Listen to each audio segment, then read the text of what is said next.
الحمد للہ وحدہ والصلاة والسلام علی من لا نبی بعدہ اعوذ باللہ من الشیطان الرجیم فأوحینا الیہ ان اصنع الفلک بأعیننا ووحینا۔ جب سیدنا نوح علیہ السلام نے اللہ تعالیٰ سے دعا کی کہ اللہ مجھے اس ظالم قوم سے بچا لے اور میری مدد فرما، اس وجہ سے کہ انہوں نے مجھے جھٹلا دیا ہے۔ انی مغلوب فانتصر،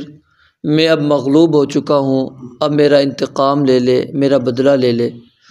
تو اس وقت پھر اللہ تعالیٰ نے سیدنا نوح علیہ السلام کو حکم دیا کہ کشتی بنا لو۔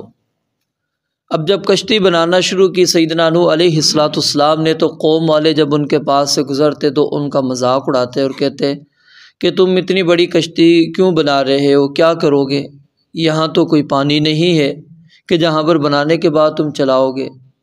تو جب بھی گزرتے ان سے مذاق کیا کرتے تھے۔ تو سیدنا نوح علیہ السلام نے کہا ان تسخروا منا فانا نسخر منکم کما تسخرون، اگر آج تم میرا مذاق اڑا رہے ہو، کل جب تم غرق ہو جاؤ گے تو ہم بھی تمہارا مذاق اڑائیں گے۔ فسوف تعلمون، ان قریب تمہیں علم ہو جائے گا کہ جس کے پاس بھی عذاب جب آتا ہے وہ اس کو رسوا کر دیتا ہے، اور وہ عذاب اس کے اوپر ہمیشہ رہنے والا ہوتا ہے، ہٹنے والا نہیں ہوتا۔ تو بہرحال سیدنا نوح علیہ السلام کو اللہ تعالیٰ نے کشتی بنانے کا حکم دیا، اور اس آیت میں اسی جانب اشارہ ہے۔ فأوحینا، پس ہم نے وحی کی، الیہ سیدنا نوح علیہ السلام کی طرف، ان اصنع الفلک بأعیننا، کہ وہ ہماری آنکھوں کے سامنے کشتی بنائے، ووحینا، اور ہماری وحی کے مطابق، یعنی اللہ تعالیٰ نے پورا ڈیزائن وغیرہ جو کچھ وہ اللہ تعالیٰ نے اپنی وحی کے ذریعے سے بتلایا کہ اس انداز سے کشتی آپ تیار کرتے چلے جاؤ۔ فإذا جاء امرنا، پھر جب ہمارا حکم آ جائے، وفارت تنور، اور تنور ابل پڑے۔ یہ نشانی اللہ تعالیٰ نے ان کو بیان کی تھی کہ اس میں سے پانی جب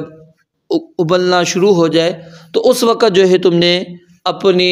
ساتھ اہل ایمان کو کشتی کے اندر سوار کرنا شروع کر دینا ہے۔ فاسلک فیہا، پس تم چل پڑو، داخل کر لو، فیہا، اس میں، من کل زوجین اثنین، ہر جوڑے میں سے دو قسم، یعنی نر و مادہ دونوں کو اس کے اندر داخل کر لو۔ وَأَهْلَكَ، اور اپنے گھر والوں کو،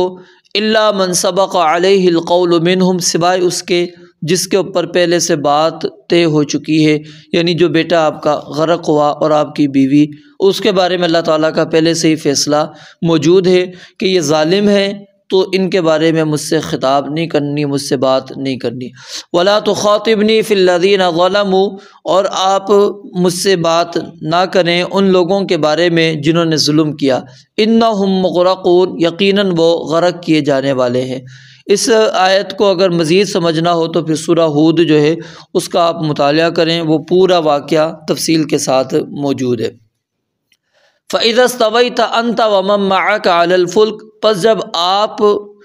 اور جو آپ کے ساتھی ہیں وہ برابر ہو جائیں، علی الفلک کی کشتی پر، یعنی جب تم اچھی طرح کشتی کے اوپر چڑھ جاؤ، فقل، تو پس یہ کہو، الحمد للہ الذی نجانا من القوم الظالمین، کہ تمام تعریفیں اس اللہ رب العالمین کی ہے جس نے ہمیں ظالم قوم سے نجات دی۔ اب کشتی پر سوار ہو کر اللہ تعالیٰ نے کیا ہے، حمد کا حکم دیا، اور الفاظ بھی خود اللہ تعالیٰ نے بتلا دیے، جس طرح آدم علیہ السلام کو اللہ تعالیٰ نے دعا خود سکھائی تھی، اور قیامت کے دن رسول اللہ صلی اللہ علیہ وآلہ وسلم کو حمد کے کلمات اللہ تعالیٰ سکھائیں گے۔ تو یہ حمد کیوں کی انہوں نے، تعریف کیوں کی؟ کیونکہ سیدنا نوح علیہ السلام ظالم قوم سے، جو مشرک قوم تھی، ان کی اذیتوں سے، ان کی تکالیف سے محفوظ ہو گئے تھے، کیونکہ وہ آپ کو پریشان کیا کرتے تھے، تنگ کیا کرتے تھے، بے شمار اذیتوں کا نشانہ بنایا ہوا تھا، یا پھر ظاہر ان کے ساتھ رہنا، ان کے شرک کو برداشت کرنا، اس ماحول کو، ان کے غلیظ کاموں کو دیکھتے رہنا، پھر دل میں کڑتے رہنا، یہ واقعی اذیت ناک ہوتا ہے۔ تو اللہ رب العالمین نے ان تمام سے ان کو نجات دے دی کہ اب تمہاری الگ مجلس بنے گی، تمہارے دشمن غرق ہو چکے ہیں، تو اس لیے اب اللہ تعالیٰ کی تم تعریف بیان کرو۔ اور سورہ زخرف کے اندر اللہ رب العالمین نے جو اگر ہم چوپایوں پر یا کشتیوں پر سوار ہوتے ہیں اس کے متعلق ایک اور دعا بھی بیان فرمائی ہے، وہ کیا ہے؟ سبحان الذی سخر لنا ھذا وما کنا لہ مقرنین وانا الی ربنا لمنقلبون۔ اور نبی علیہ الصلوۃ والسلام جب سواری پر سوار ہوتے تھے تو یہ دعا پڑھا کرتے تھے۔ یہ بڑی جامع دعا ہے، یہ ہمیں یاد بھی کرنی چاہیے اور پڑھنی بھی چاہیے۔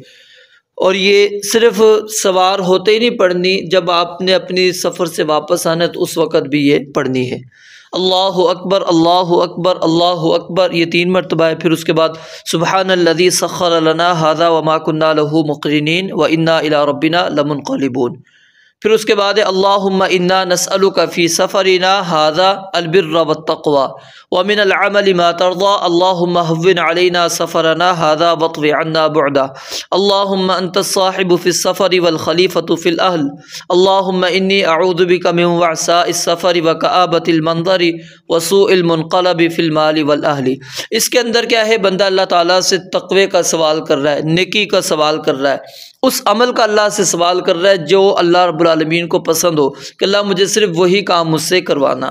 اور انسان یہ دعا کرتا ہے اللہ ہمارے اس سفر کو ہم پر آسان کر دے، ہماری مسافت کو ہم سے دور کر دے، لپیٹ دے، اس کو وہ قریب کر دے، اس کو لپیٹ دے،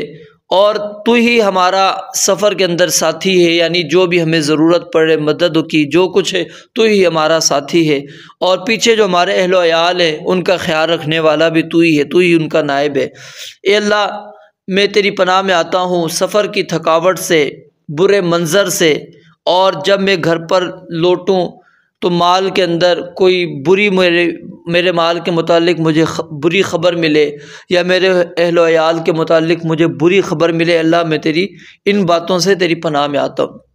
تو یہ بڑے یعنی کہ جامع دعا ہے، اور بڑی چیزیں اللہ رب العالمین سے انسان طلب کر رہا ہے، اور اسی چیز کی انسان کو سب سے بڑی پریشانی ہوتی ہے، ایک تو خود کے سفر کی، اور پھر جو اہل و عیال پیچھے چھوڑ کر جا رہا ہوتا ہے ان کی پریشانی ہوتی ہے۔ تو جب یہ دعا انسان پڑھ رہا ہے تو گویا کہ اس نے اللہ رب العالمین سے اس چیز کا اپنے سفر کے لیے بھی سوال کر لیا، اور اپنے اہل و عیال کے لیے بھی سوال کر لیا کہ اللہ جب میں آؤں تو مجھے کسی قسم کی پریشان کن خبر مجھے گھر سے نہ ملے، بلکہ تو ہی ان کا محافظ ہے، تو ہی ان کا خیال رکھنے والا ہے۔ تو جب واپس آتے تھے نبی علیہ الصلوۃ والسلام اس وقت بھی یہ دعا پڑھتے تھے، لیکن پھر ساتھ میں ان کلمات کا اضافہ کیا کرتے تھے، آئبون تائبون عابدون لربنا حامدون۔ تو یہ ہمیں دعائیں یاد کرنی چاہیے۔ اور نوح علیہ الصلوۃ والسلام کو جو اللہ تعالیٰ نے دعا سکھائی تھی وہ کیا تھا؟ جب سوار ہو جانا ہے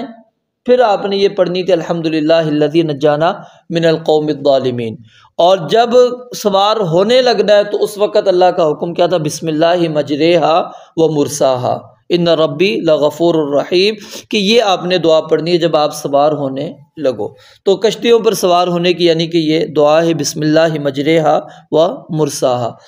ان ربی لغفور الرحیم۔ اور جب اچھی طرح آپ سوار ہو جائیں تو یہ دعا بھی پڑھ سکتے ہیں، جو دیگر دعائیں رسول اللہ صلی اللہ علیہ وسلم سے ثابت ہیں وہ بھی۔ اور اسی طرح یاد رکھیں یہ انتہائی مختصر کلمات ہیں، یہ ہمیں یاد بھی کرنے چاہیے جو یہ قرآنی کلمات ہیں، اور یہ کثرت کے ساتھ پڑھنا چاہیے، کیونکہ ہر بندہ ہم میں سے کہتا ہے مجھے بڑا ظالموں سے، اگرچہ یہاں پر ظالم سے مراد مشرک ہے، ٹھیک ہے، تو لیکن دوسرے بھی ظالم جس سے انسان پریشان ہے، اذیت کے اندر ہے، تکلیف کے اندر ہے، تو اس کے لیے اللہ رب العالمین سے یہ دعا مانگتے رہنا چاہیے جب گھر سے نکلیں،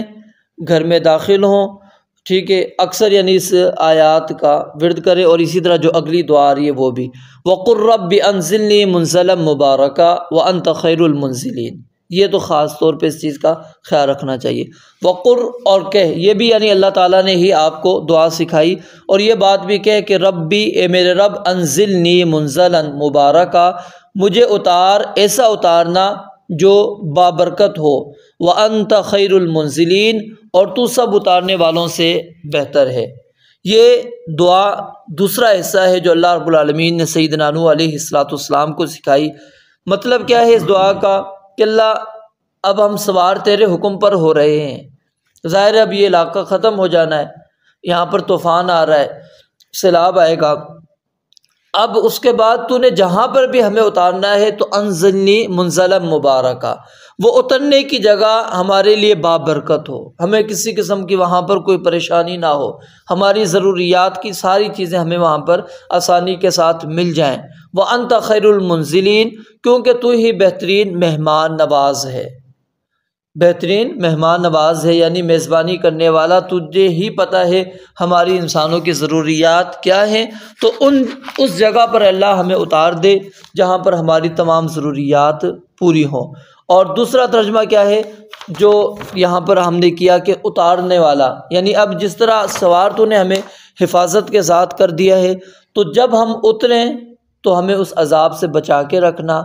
ہمیں بھی محفوظ انداز کے اندر عذاب سے بچاتے ہوئے بہتر جگہ پر جو بابرکت جگہ ہو، اے اللہ ہمیں اس جگہ پر اتار دینا۔ ان فی ذالک لآیات، اللہ کہتے ہیں اس کے اندر بہت ساری نشانیاں ہیں، یعنی نوح علیہ السلام کا جو اللہ نے قصہ بیان کیا، اس میں بہت ساری نشانیاں ہیں، کس کے لیے؟ جو عبرت حاصل کرنا چاہتا ہے۔ جیسا کہ سیدنا نوح علیہ السلام نے جب دعوت دی تو کتنی ان کو تکالیف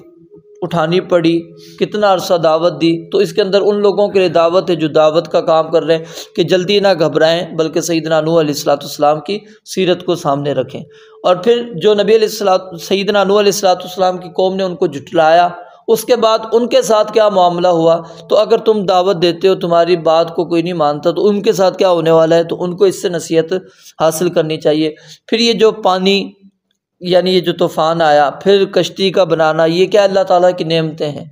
تو ان نعمتوں کے اوپر انسان غور و فکر کرے کہ اللہ رب العالمین کی یہ کتنی عظیم ترین نشانیاں تھیں جو اللہ رب العالمین نے اس قوم کو دکھائی، لیکن اس کے باوجود بھی وہ قوم ایمان لے کر نہیں آئی کہ کم از کم چلو کشتی بن رہی ہے، اسی وقت ایمان لے کر آ جاتے، دیکھ لیتے کہ ہاں یہ آخر ایسے نہیں اللہ کے حکم سے بن رہی ہوگی، لیکن کیا ہے کچھ بھی انہوں نے نصیحت حاصل نہیں کی۔ اور پھر سیدنا نوح علیہ السلام کو اللہ تعالیٰ نے جو دعا سکھائی، یعنی اہتمام اللہ تعالیٰ نے کیا ہے کہ انسان اللہ تعالیٰ سے مانگتا رہے اور اللہ تعالیٰ کی حمد و ثنا بیان کرتا رہے۔ وَإِن كُنَّا لَمُبْتَلِينَ، اور بے شک ہم یقیناً آزمانے والے ہیں، یعنی آزمائش ہر ایک کی ہوگی، وہ چاہے مومن ہے چاہے کافر ہے، ہر ایک کی آزمائش ہوگی۔ اور اللہ رب العالمین یہ آزمائش اسی لیے کرتے ہیں تاکہ اللہ تعالیٰ امتحان لے سکیں کہ کون اس آزمائش میں پورا اترتا ہے اور کون اس کے اندر ناکام رہتا ہے۔ جو کامیاب ہوگا تو اس کو انعامات سے اللہ تعالیٰ نوازتے ہیں، اور جو ناکام ہوگا اس کو اللہ رب العالمین عذاب کے اندر مبتلا کر دیتے ہیں۔